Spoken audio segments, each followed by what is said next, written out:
안녕하세요. 드라마를 톱파보는 잼잼 리뷰입니다. 재벌집 막내 아들 15회 예고 진도준은 불법 대선 자금을 전달한 혐의로 긴급 체포 명령을 받아 서민영 검사 앞에 피의자로 앉았습니다. 그런데 갑자기 순양물산의 최대 주주가 되어 진영기 앞에 나섰죠. 이 모든 건 진도준이 짠 진영기 순양그룹 회장 만들지 않기 프로젝트의 일환입니다. 불법 대선 자금을 전달한 혐의로 검찰 조사를 받게 된 건 진도준이 진동기를 엮어내기 위해 함정을 파고 스스로 미끼가 된 것이라는 증거를 톱파보고 진도준이 순양물산의 최대 주주가 될 수 있었던 방법에 대해 톱파볼게요. 먼저 윤현우를 죽게 만들었던 마이크로 프로젝트부터 톱파보죠. 진양철이 도준이에게 한 푼도 남겨주지 않은 건 할아버지를 밟고 일어서면 앞으로 못할 게 아무것도 없기 때문이었습니다. 진짜 진양철 몇 수를 내다본 거냐고요. 연기 동기 때문에 도준이가 순양금융지주회사 사장이 되지 못할 거라는 걸 내다봤고 이양재의 배신도 어느 정도는 생각하고 있었던 것 같아요. 도준이가 순양금융지주회사 사장이 되지 못하면 할아버지를 팔아먹어서라도 순양금융지주회사 설립을 무산시킬 거라는 것까지도 내다봤다는 게 너무 소름 끼치더라고요. 전쟁터에서 몸만 무거워지게 하는 동정심과 측은지심은 사업가한테 필요 없다고 생각한 진양철이 뇌를 젤로 많이 닮은 내손주 진도준을 사지로 내몰아 밑바닥을 똑똑히 보여줬다는 내용이 뭐랄까 진양철 캐릭터를 너무 일관되게 잘 보여줬다고 생각이 들더라고요. 진양철은 순양을 사기 위해서 고모와 큰아버지들도 밟아버린 도준이가 할아버지만은 진심으로 생각해주는 게 고마우면서도 걱정이 됐던 거겠죠. 항상 말씀하셨잖아요. 아무도 믿지 마라. 아무에게도 정주지 말아라. 그게 다 네 약점이다. 이걸 유언으로도 남겼다고 보면 될 것 같아요. 도준이가 할아버지의 유언대로 이기기 위해서 못할 게 없는 사람이 보여주는 길을 걷자 이양재는 진양철이 남긴 열쇠를 전달했습니다. 한강은행 비밀금고에는 마이크로 프로젝트에 대한 문서가 들어있었는데요. 신대리가 발견해서 윤현우를 줬고 결국 윤현우를 죽게 만들었던 돈, 마이크로 프로젝트는 진양철의 비자금이었습니다.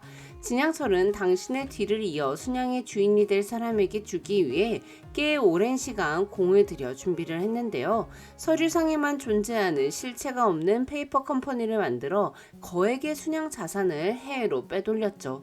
진양철과 이항재 그리고 진도준만 알게 된 비자금, 윤현우를 죽게 만들었던 돈이 진도준에게 들어온 건 운명일까요? 자금 출처를 추적할 수 없어서 증여세, 상속세도 물지 않는 완벽한 비자금이 생긴 진도준이 과연 이 돈으로 무엇을 할지 궁금한데요.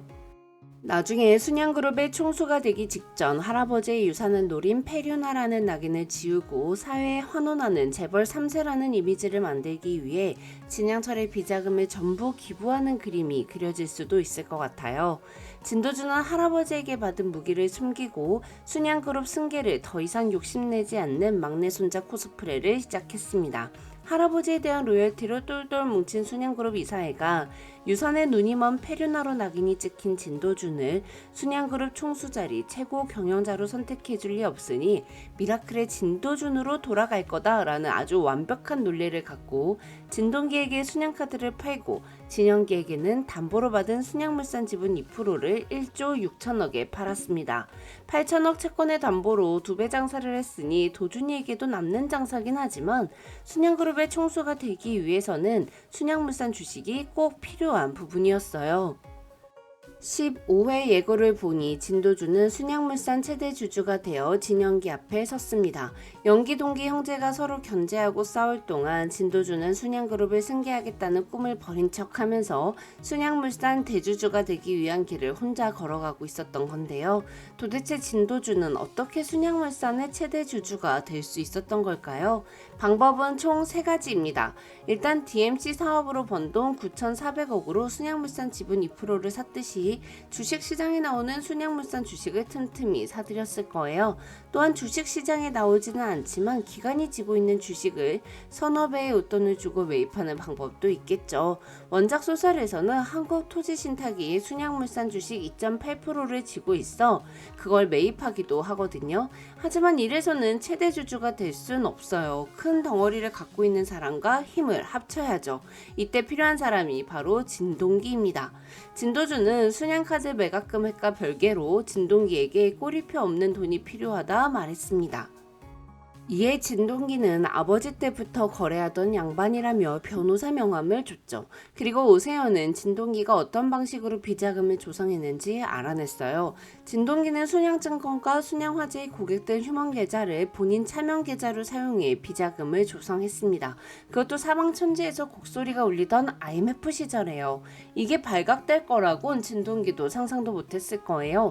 언제까지나 순양증권 사장 자리에 본인이 앉아있을 거라 생각했을 테니까요. 하지만 오세연이 사장 자리에 앉았고 진동기의 치부책을 발견했습니다. 거기다가 진동기의 딸 진혜주는 해외 봉사활동을 핑계 삼아 조세 회피처 투어를 하고 있었죠. 진동기 덕분에 진도주는 힘 하나 안 들이고 비자금 100억을 현찰로 만들었는데요. 그리고 진동기가 알려준 변호사를 통해 검은 돈을 꼬리표를 떼어내고 깨끗하게 세탁하는 방법을 알게 되겠죠. 그런데 진동기 너무 순진한 거 아닌가 싶어요. 도준이한테 순양증권으로 그렇게 당해놓고 자기 비밀을 이렇게 막 명함으로 다 알려주다니. 자, 이제 진도준이 갖게 된 진동기를 위협할 무기를 사용해야겠죠. 15회 예고, 진도준은 불법 대선 자금을 전달한 혐의로 긴급 체포명령을 받게 됐고 서민영 검사 앞에 피의자로 앉았습니다. 근데 이건 진도준이 짬판 같아요. 바뀐 대통령은 서채창재를 법무부 장관으로 임명하겠다 했습니다. 이 부분이 진도준의 입김이 들어갔을 것 같아요. 진도준이 선거자금을 댔다면 인생이 회차니까 누가 대통령이 되는지 누구에게 선거자금을 줘야 하는지 명확히 알 수 있으니까요. 그래서 진도준은 채창재를 법무부 장관으로 만들고 진도준을 불법 대선 자금을 전달한 혐의로 조사해달라 요구한 것 같습니다. 스스로 미끼가 되어 함정을 판 거죠. 진도준이 선거자금을 댔다면 그 돈은 진동기가 순양증권과 순양화재 고객들 휴먼계좌로 만들었던 100억을 사용했을 겁니다. 그럼 서민영이 진도준을 조사하다 보면 그 100억의 돈이 순양증권과 순양화재 계좌라는 걸 알게 될 테고 이 돈이 진도준 돈이 아니라 진동기의 돈이라는 걸 알게 되는 것도 시간 문제겠죠. 진동기는 대통령 후보들 모두에게 사과박스를 전달했습니다. 백상무가 트럭에 사과박스를 실을 때 함께 있었던 하인석이 그 현장을 사진으로 찍어 증거로 남겨놨을 것 같아요. 그렇게 불법 대선 자금으로 조사를 받게 된 건 진도준이었으나 최종적으로 벌을 받게 되는 건 진동기가 되는 그림을 그린 거죠. 진동기의 비자금은 액수보다는 비자금을 만들었던 시기가 아주 문제잖아요. IMF 때 그 짓을 하고 있었다는 걸 국민 여론이 가만둘 리가 없을 거예요. 이때 진도준이 진동기에게 거래를 제안한다면 어떨까요?